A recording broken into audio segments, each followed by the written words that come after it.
What's up, everybody? Welcome to episode 2 of the Elephant Wire podcast, the show where we break down song lyrics and don't play you a damn second of the song, because record labels are thieving babies that would sue us up the ass. On this week's episode, we're going to be discussing the song Higher Love by Steve Winwood. Let's fucking get some! Welcome to the Elephant Wire podcast. Music. Drugs. Laughter. Lyrics.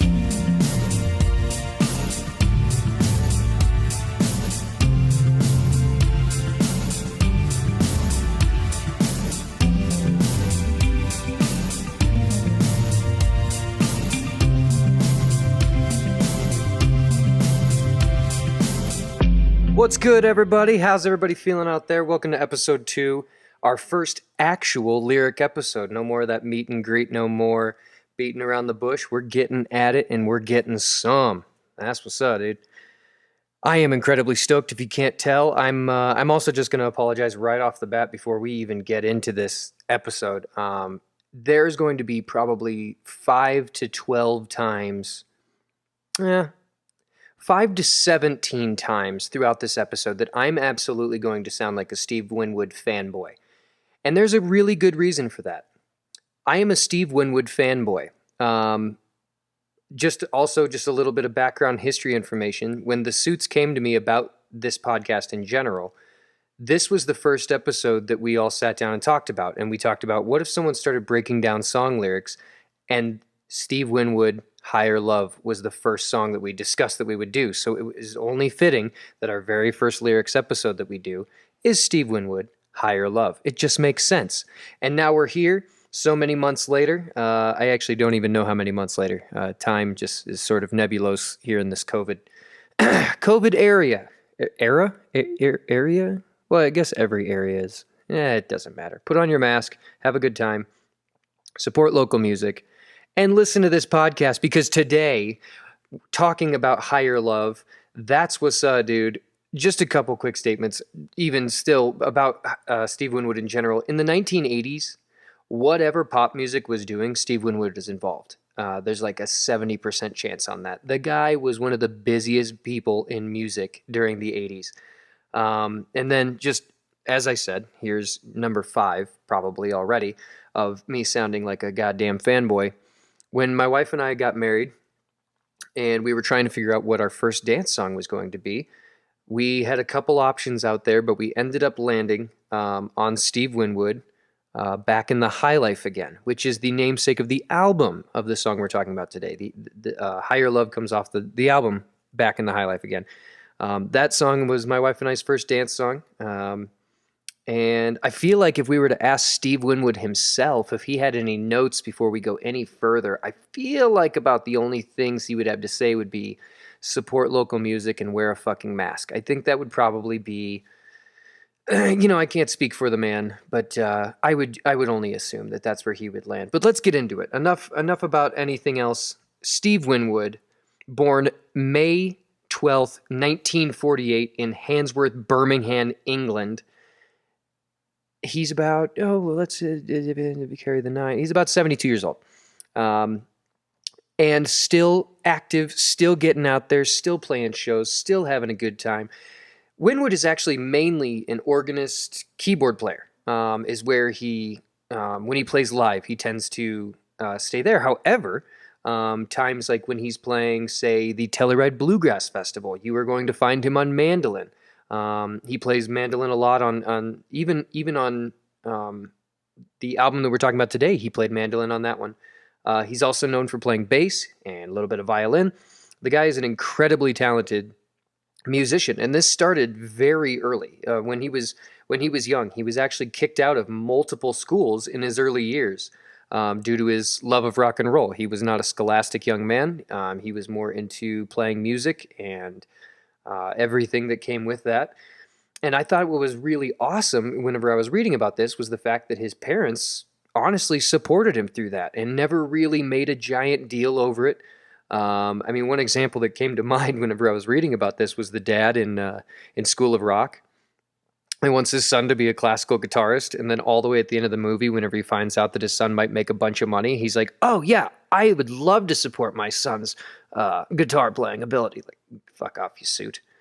And the suits that control this podcast. Fuck the suits. Well, and that's enough about that. But anyway, as far as Steve Winwood and the fact that he mainly focused on organ and keyboard, I think probably one of the, outside of his music, one of the more famous things that he is a part of that I feel like a lot of people might not know, because I didn't know this either. This slipped past me over the years. A little bit of music trivia is that Winwood actually played organ on Jimi Hendrix's Voodoo Child.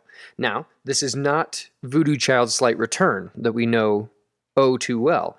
This is the 15-minute blues version that comes off of Electric Ladyland. Still an awesome version, still an incredible recording of any song, much less Voodoo Child. But it is Voodoo Child, Chile. Steve Winwood played organ on that one. And like I said, that one slipped past me. I was not aware of that.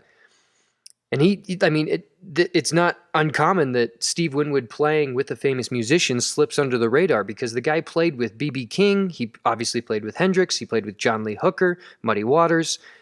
And then as far as other bands that he was in before he had more of his solo project, he was in Blind Faith, which was a fucking super group. Let's just call it what it is, because Winwood was on organ. He had Clapton on guitar. Ginger Baker was on drums, and Rick Grutch was on bass. A fucking super group. And they were mostly active in like 1969, had a couple big songs, Can't Find My Way Home, Had to Cry Today. Enormous band. He was also in a little band called Traffic. Jesus Christ. I'm just way too excited right now. That's what's actually, it's getting the best of me. My brain is thinking 4 times faster than my mouth.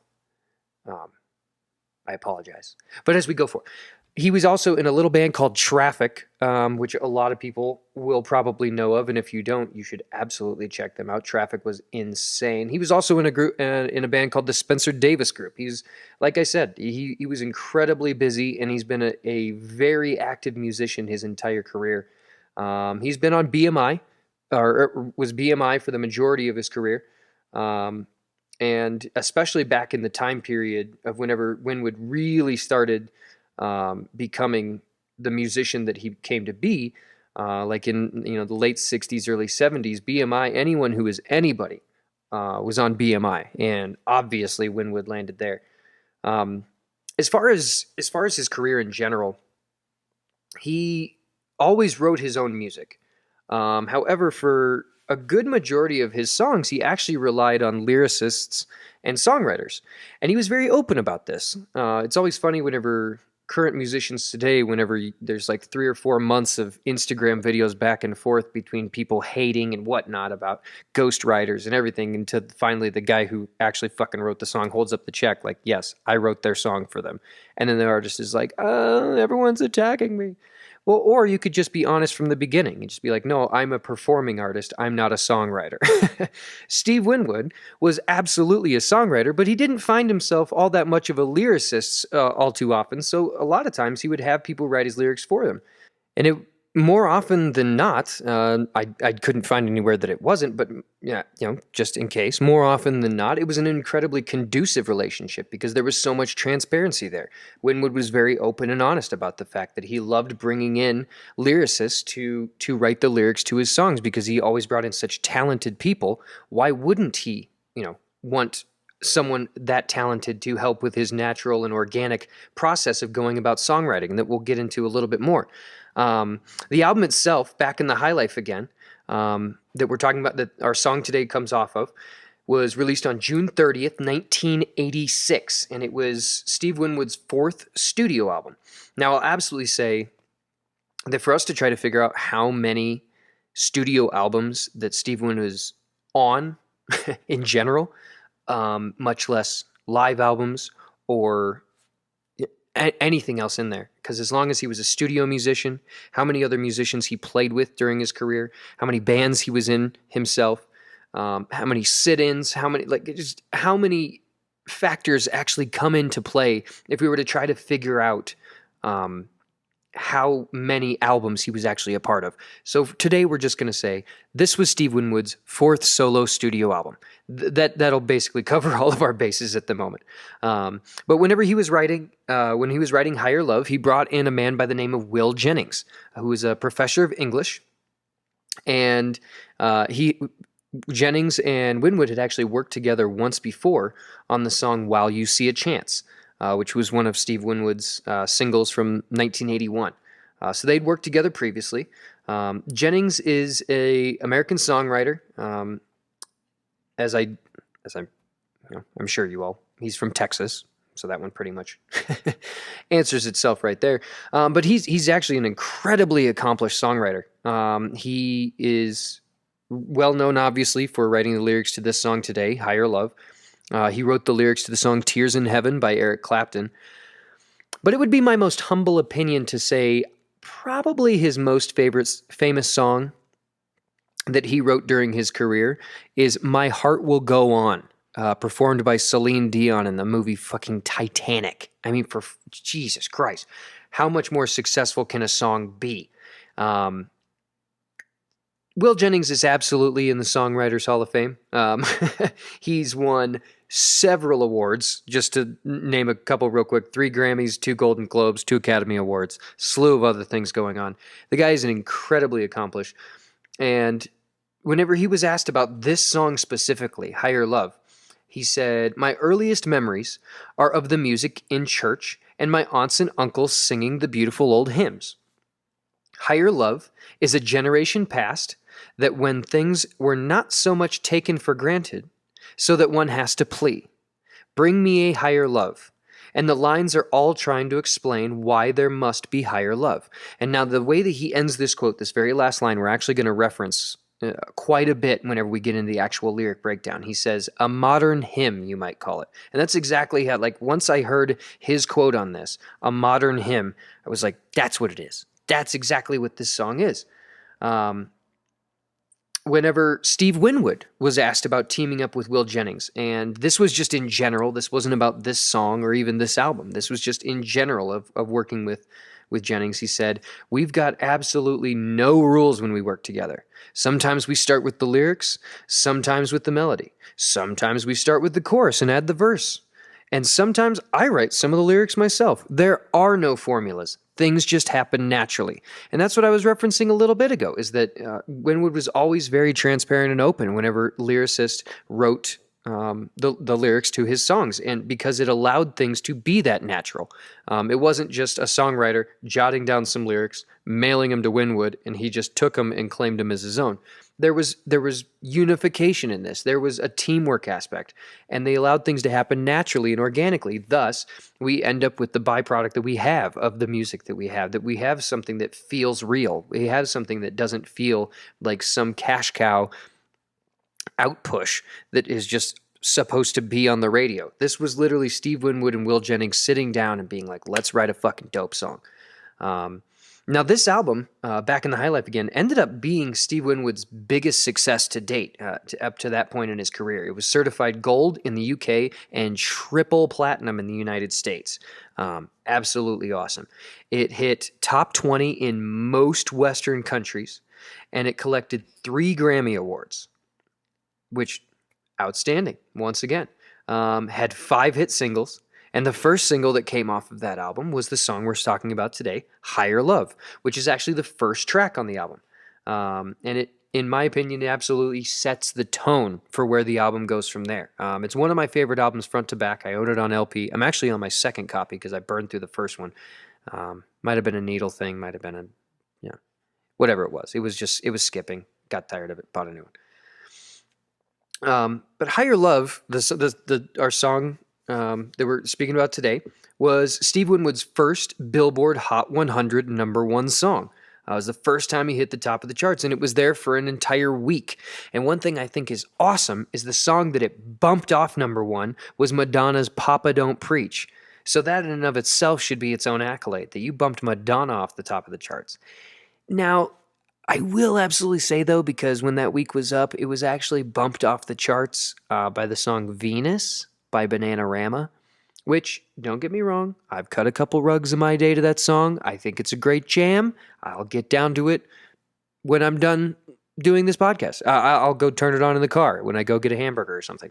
Um, I don't have anything bad to say about Venus or the band Bananarama. I just found that interesting that he bumped Madonna off, and then he got bumped up. It is what it is. You take it for what it's worth. But the song actually spent 4 weeks at the top of the charts on the U.S. Billboard rock tracks, which that's an outstanding achievement in and of itself as well. And as I already mentioned, it got 2 Grammys for Record of the Year and Best Male Pop Vocal Performance, which are incredible accolades. It peaked at number 13 in the United Kingdom, and it was also which ended up being Steve Winwood's highest charting so far in his career. And then it also reached number 1 in Canada for a week. Now, one thing I think is really interesting about how well this song did and how successful this song ended up becoming, I think one of the most interesting points about it is the fact that this song is 5 minutes, 52 seconds. It's almost 6 minutes long, which is honestly twice the amount of time for a standard pop song. So the fact that it did so well on the pop charts, I find it just only alludes to the fact of how well written and how real this song actually feels, because yes, it is written in that kind of poppy way for the time period, but he didn't go about it the way so many songwriters do. He went about it just naturally as a talented musician. He wasn't just a performing artist. He was a musician. He was a songwriter, and it absolutely comes through. I mean, also the fact that how complex the drums are in this song. I found that interesting too. So many times, pop songs just end up having just your 4 on the floor, just your beat that goes throughout the song because people are just trying to dance. This song doesn't necessarily have that. Yes, there is plenty of rhythm throughout the song, and there's plenty to dance to. But as far as your basic, recipe, if you will, this really doesn't make it through the colander of that category, and I find that absolutely awesome because the duality of this song is what I think actually brings the instant connection to it. The up and the down, the background vocals absolutely are a giant reason why this song is so badass. And one thing that actually escaped me for a long time, a little factoid that I found very interesting, is that Shaka Khan actually sings backup vocals on this song. I had no idea. I love Shaka Khan. I'm a big fan of her solo work, as well as she was the lead singer of the band Rufus, which their most popular song would be Tell Me Something Good. I had no idea that Shaka Khan sang backup vocals on this song. And now, the second I found it out, I went back and listened to it. I was like, oh yeah, that's absolutely Shaka Khan. Absolutely. But behind Shaka Khan would be an entire choir. And I feel like having the choir behind Shaka Khan and then Steve Winwood with Shaka Khan behind him, I feel that it almost brings about this sense of unification. And that is another term that we're going to be using quite a bit whenever we get into the actual lyric breakdown of this song. As far as the intro, I think the intro drums are some of my favorite drums ever, especially for an intro. I would put these right up there as far as like, obviously I'm not comparing the two, but right up there with When the Levee Breaks, John Bonham's drums, recorded in a stairwell, and just how huge and enormous those sound.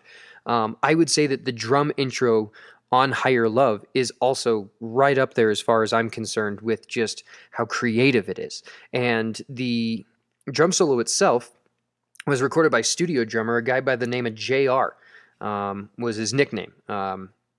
And he actually, one of the funniest things I found was after recording this drum part, because he tried 15 different things, J.R. Titleman did. He tried 15 different things and none of them were working. And what he ended up doing was taking 2 separate ideas and kind of, he had 2 tape tracks playing next to each other and just slightly made them off time. He played a Ludwig Black Beauty snare with he had it unmuffled and with the wires disengaged, and that was something interesting too. I thought for a long time that he was playing like a timbale or something. This is not the case. He just had the snare disengaged. I had a drummer actually correct me on that whenever I was talking about this song one time. But I think the most interesting thing about JR's drum, his intro and then just the drums throughout the rest of the song is he actually made the intro drums to Higher Love. He actually made them his answering machine back in the day to basically become his professional calling card. When you called him, you're like, oh, he's the one that played those. Oh, interesting. We should hire him. I thought that was so badass because he was so proud of it. And he was even quoted as saying it's one of the best drum intros I've ever played. He was incredibly proud of what he did. And obviously, it works perfectly with the song. And he was actually friends with Chaka Khan, and I couldn't find anything of whether or not, because J.R. Titleman was friends with Chaka Khan, that's why she ended up singing backup vocals. I couldn't find anything on that. However, whenever she came to the studio to record her backup vocal parts, she walked in the studio and they were obviously, working on engineering or producing whatever stage they were in. And she was quoted as saying, "What is this shit? Is that some voodoo shit?" Talking about the intro drums. She was blown away by them as well and had really no reference point for them. I thought that was pretty awesome. And also just thinking of her with like her robes and the hair and the grace and striking. But as far as the verse, when we get in the verses of this song, it keeps that same drum intro. We add a couple layers of some synthesizers and some keys on top of that. When we get into the chorus, that's whenever we get the addition of the full band, and then we get significantly more like heavy synth oriented. And those, the stabs or the bursts of synths and keys that we get. Another very interesting thing too is whenever you get in the breakdown of this song, it has the same simple drum loop from the intro. However, the melody switches from a major scale to a minor scale, and I had never noticed that before. I may have subconsciously, but consciously, I never actually noticed that when going into the breakdown that it actually goes to a minor scale. Now it's the first thing I hear whenever it goes into that breakdown, but. As far as any more points on this song, I got nothing else to really add. I think it's just about time that we really start to dive into these lyrics and start to pick them apart and try to figure out what they were trying to say to us and what they can say and what they should say. So stick around. We'll be right back.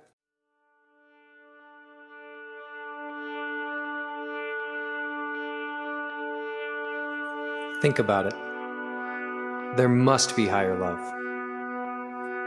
Down in the heart or hidden in the stars above. Without it, life is wasted time. Look inside your heart. I'll look inside mine. Things look so bad everywhere. In this whole world, what is fair? We walk blind, and we try to see. Falling behind in what could be. Bring me a higher love. Where's that higher love I keep thinking of? Worlds are turning, and we're just hanging on. Facing our fear and standing out there alone. A yearning, and it's real to me. There must be someone who's feeling for me. I could rise above on a higher love. I will wait for it. I'm not too late for it. Until then, I'll sing my song to cheer the night along. I could light the night up with my soul on fire. I could make the sunshine from pure desire. Let me feel that love come over me. Let me feel how strong it could be.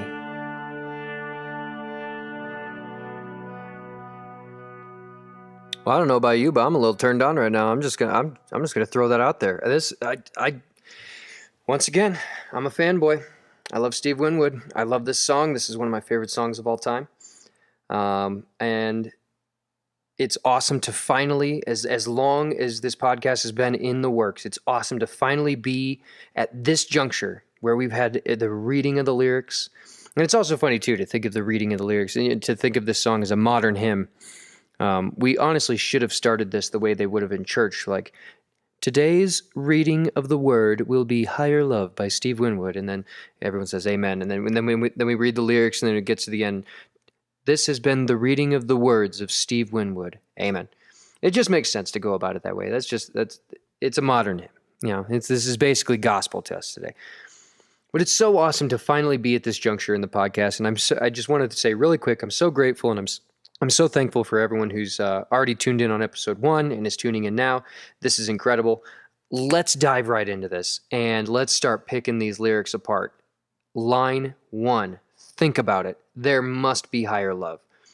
Obviously, there must be higher love. Now, as we go through this song, at no point does Will Jennings or Steve Winwood, as referring to them.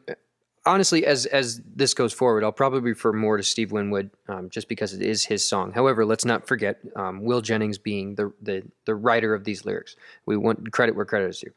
But just for all accounts and purposes, I might reference Winwood's lyrics. You all know what I'm saying. Right off the bat, think about it. There must be higher love. As we keep going through these lyrics in any of the verses, the breakdowns, the chorus, anything, at no point does it reference God. At no point does it reference gods or goddesses. At no point does it actually say anything like that. It literally just says higher love. And I have my own take on this. Obviously, whenever we're picking apart song lyrics, it's incredible. There's an incredible amount of conjecture that we're using, because obviously the artist could have meant something completely different. All we can do is really do our best to try to find, by utilizing what we know of the artist, utilizing each line of the song to play off the last or the next, to really find out what this means. And I find it very funny. Think about it. There must be higher love down in the heart or hidden in the stars above. I think honestly what he's trying to convey is that without purpose or drive, we can become rather disinterested in life. Because his very next line after that is, without it, life is wasted time. So more so his point is, he's saying think about it in the sense of like, stop and consider this for a second, because without higher love, and he even says, location-wise, down in the heart or hidden in the stars above, he makes no reference to what the higher love is. He's just saying it's got to be somewhere. It's got to be something, because without it, life is wasted time. And then I love that the last line of the first verse, he makes that calling out statement. Look inside your heart, I'll look inside mine. And it would also be in the same realm. I mean, let's just, we love local music here at the Elephant Wire podcast. It would almost be in the same realm as saying, I heard this local band is dope. We should check them out to know for sure. Instead of just saying that band is cool or that band sucks, and having really no relative idea. So for him to say, look inside your heart, I'll look inside mine, what he's saying, he's made a statement. Without higher love, life has no purpose. Without it, life is wasted time. What's the point of any of this if there is no higher love? He's made his statement. However, after making his statement, he has his call to action of saying, look inside your heart, I'll look inside mine. He's not saying that this is black and white, this is the end of it. He's saying, here's what I'm pretty sure this is what it is. I'm going to keep looking inside myself. I'm going to keep searching my own heart. You search your own heart as well, and we'll see where we come out of this in the end. Now, as I said before, it was, Will Jennings had referred to this as a modern day hymn, calling upon his memories of church. He even referenced his aunt and uncle. This is actually quite refreshing. The way that this song is going about speaking about higher love. Making a statement is all well and good, but to implore your own research further immediately after is really fucking awesome. When you talk about religion, think about it like your wiener. Don't shove it down someone's throat unless they explicitly asked for it. And even then, be kind and be gentle. And this is now in this in this parameter, if you will, a modern day hymn, he does make his statement. But right after that, he makes his call to action as far as, let's find out if these things are true. Let's figure out where to actually go from here, versus religion saying, this is what I believe and you're wrong. You can go fuck yourself because of it. Like I said, treat it like your wiener. Don't shove it down someone's throat unless they asked, and in which case, be nice, be gentle, and listen for safe words. Which, my safe word is placosimus. It's a suckerfish, because I think that the pun is actually really funny. But anyway, once we get into the chorus of this song, things look so bad everywhere. In this whole world, what is fair? It's almost like where we start to, where we really start to see this modern hymn take shape, because once again, he at no point has he said higher power or God or goddesses. He is ignoring all of the ideals that we jump to based on our upbringing, on our current views. This song in its title questions the existence of higher love, and love that is beyond human comprehension, if you will. And he, as we go through this chorus, he even says we walk blind and we try to see. So that first statement, things look so bad everywhere in this whole world. What is fair? He's basically saying, like, if there was higher love, like, where the fuck is it? Like, it's so difficult to actually feel anything of that palpable. I think palpable was actually the word I was looking for. I do promise as episodes go forward, I will work on my diction. I do my best. I've never read a dictionary, but I've looked in a couple pages. I'll do my best to get better at that. I'm always close to the word I'm looking for, but I think what he's saying is the amount of sadness and the amount of hurt, it is very evident around him. In this whole world, what is fair? And then he says right behind that, we walk blind and we try to see. Like we're actually trying to do the right thing. We're actually trying to find this higher love. We're actually trying to be part of the human experience. But we're falling behind in what could be. We're doing our absolute best to try to get through this and try to do what we can. And it almost develops an understanding that we walk blind, but we try to see. It almost develops this understanding of like this conscious effort. We know we have to push to be better, to try harder, to love more. But there's always going to be times where we're obviously going to come up short.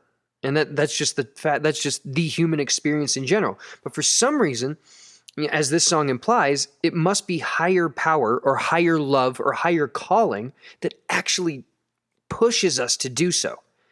And as it says here, right before it goes into the repeated chorus, of bring me a higher love. When he says falling behind in what could be, he doesn't mean that in the sense that we fall short in we have failed. He means that in the sense of we can always push harder. We can always work a little harder. We can always try a little harder. We can always love just a little bit more. Because if we're trying to see, if we're trying to do our absolute best, then we're always going to want to do more and to be better. And that's just that is just how that works. Because it almost relays, falling behind in what could be, it almost relays this interesting line, or this interesting feeling. As humans, we do truly want more.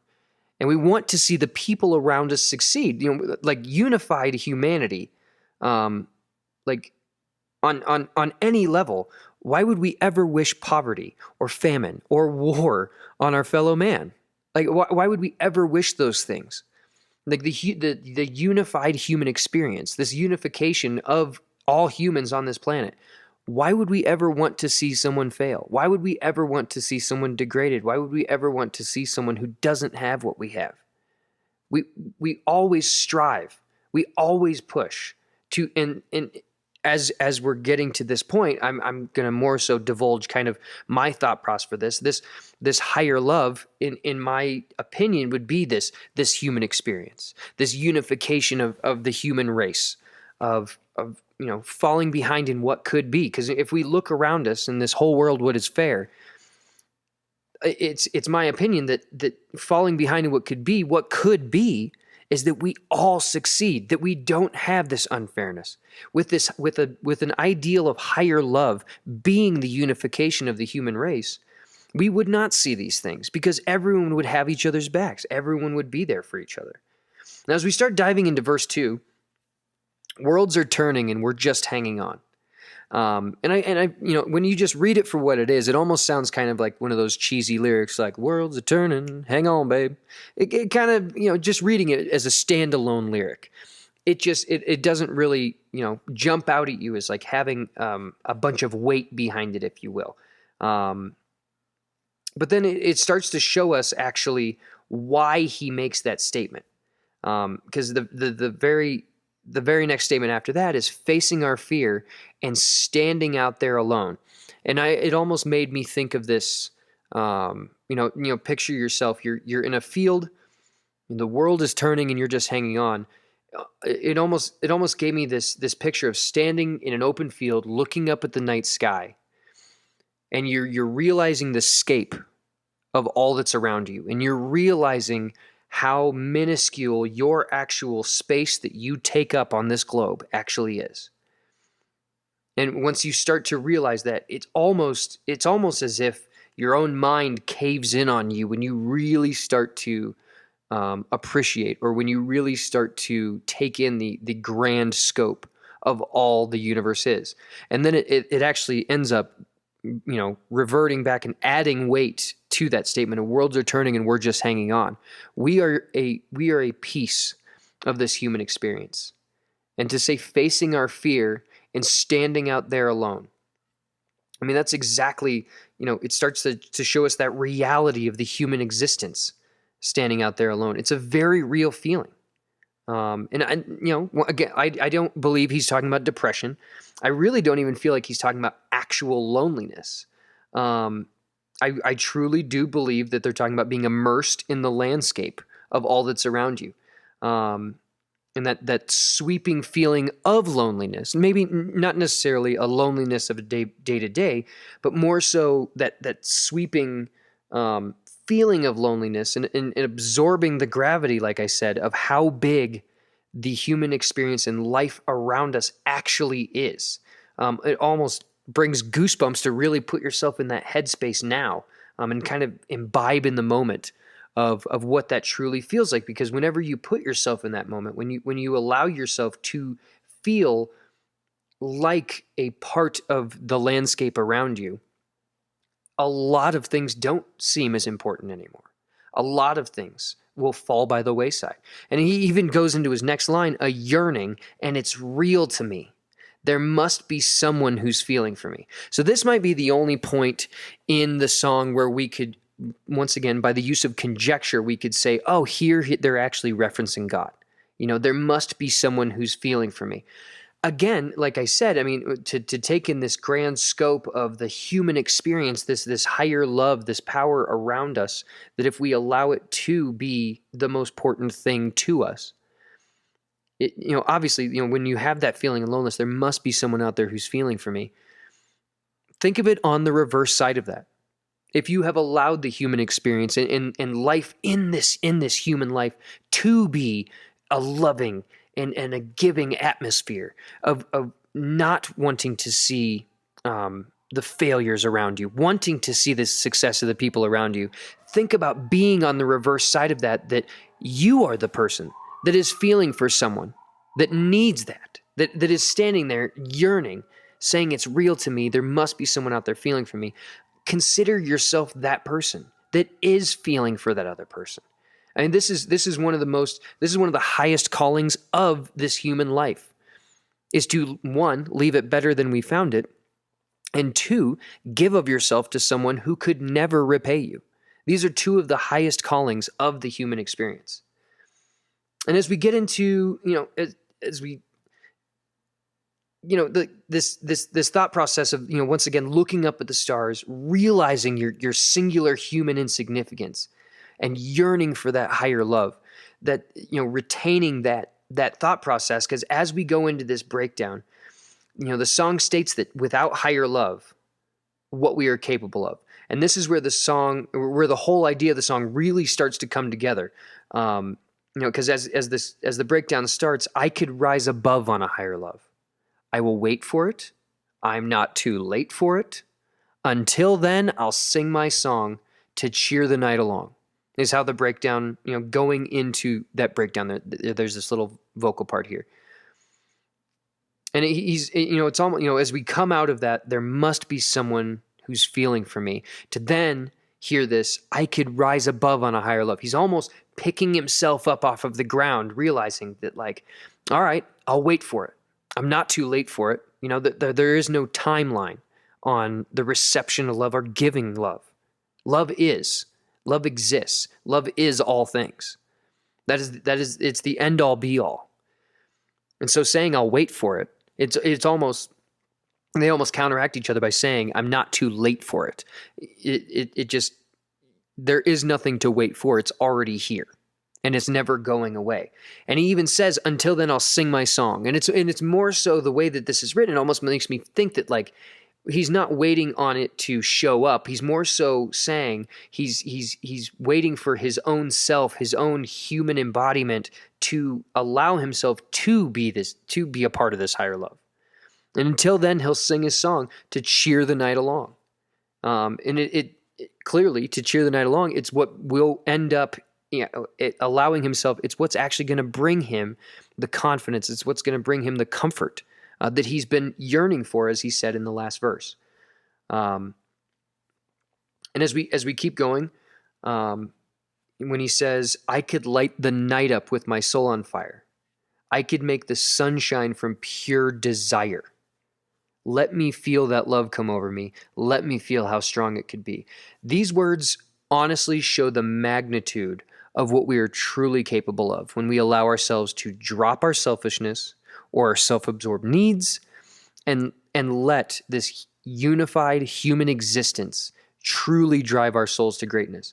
Because I think one note that I'll absolutely make on this topic in general, because, like, the way that he words this, I could light the night up with my soul on fire. Have you ever come across someone who is so full of love and they're so full of joy that they literally, when they enter a room, it almost seems as if the room gets brighter? Human bodies, human entities are energy.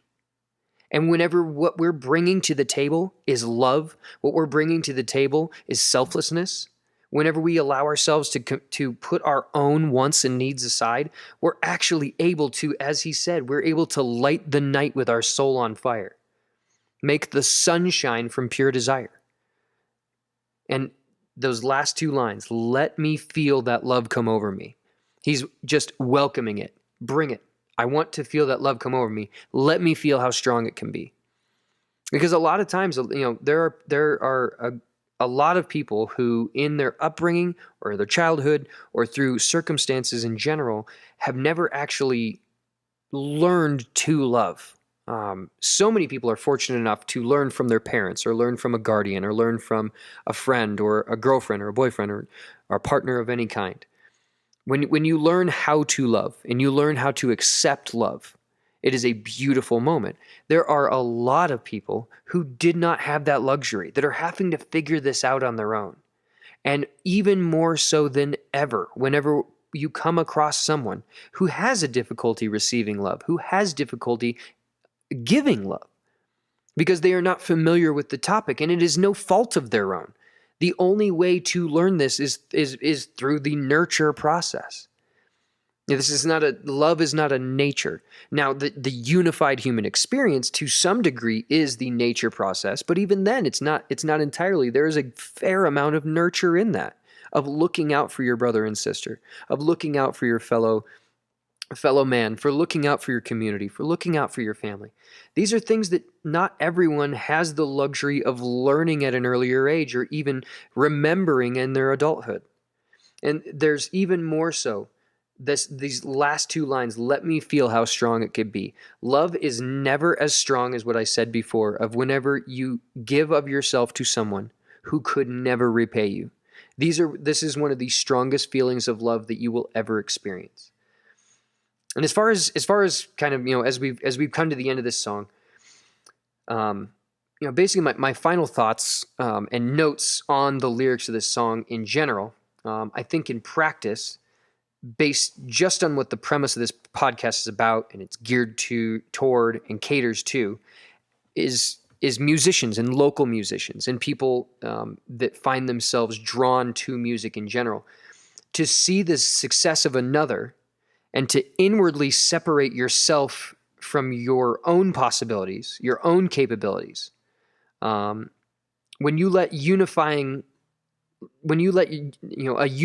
higher love that surrounds us drive you, why wouldn't I be able to light the night up with my soul on fire?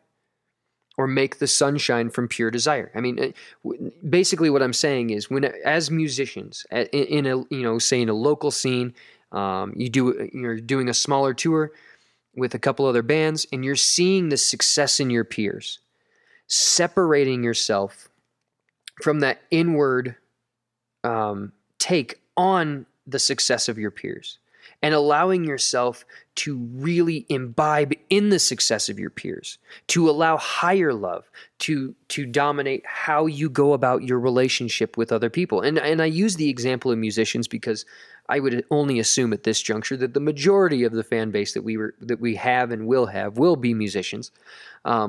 Seeing the success of your musician peers, and instead of saying, why don't people like my music like that?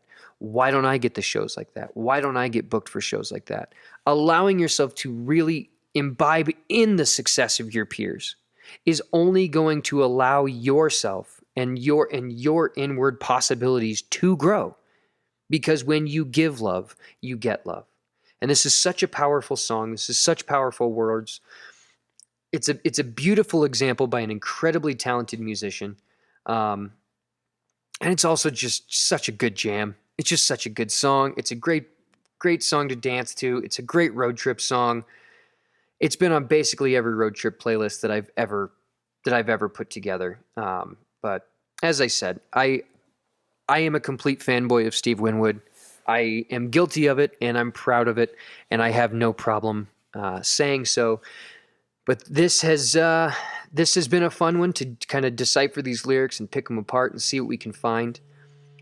But it is now, my friends, it is now officially time for the local band spotlight. So fucking jacked. Right there. This is what I'm talking about. Today, this Monday, October 12th, is it? I think. Our local band spotlight is The Odd Apollo from Denver, Colorado. What's up? His name is Christian Scott. He says, I am The Odd Apollo, also known as Christian Scott. I have been making music since before I can remember. I grew up in a home where the floors shook from music, and there was never an empty moment. So for me, music isn't just an album or a paycheck. It's part of who I am.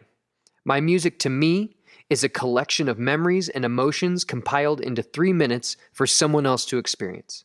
I play music for myself, but I make music to influence and inspire others, to make them feel, to make them think.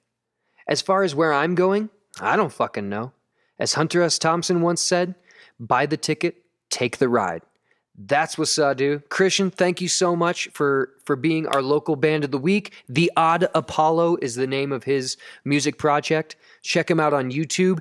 He is on Instagram Live all the time. Make sure to check him out there. The Odd Apollo is his handle on Instagram. Good Denver kid, good hometown boy here. Christian, thank you so much for being our local band of the week. I was just talking to him last night. He's actually got some music that will be coming on Spotify very soon, so keep an eye out for that. We will be adding one of his tracks to the local bands that don't suck. Until then, we will be throwing a link on the Instagram post for this episode in general. That will have a link to his YouTube that you'll be able to check out his music. As far as local music in general, support local music. Local music needs our support more than ever. They need our help. They need our support. Buy their merch. Put on a mask, show up, listen to their tunes, support local music. And if you like what you hear on the podcast today, head up anchor.fm/The Elephant Wire Podcast, and you can support us from there. Make sure to like us on Apple Podcasts, like us and follow us on Spotify and Instagram, and we should have a Facebook page soon enough. I'm not really that worried about it because fuck Facebook. But thank you so much for listening in today, guys. It has been a pleasure. It's so good to have finally some lyric episodes so you guys know what this podcast is really going to be about going forward. So once again, thank you so much. And as always, fuck the man, hail Satan, hug your mom. I'll talk to you guys later. Peace.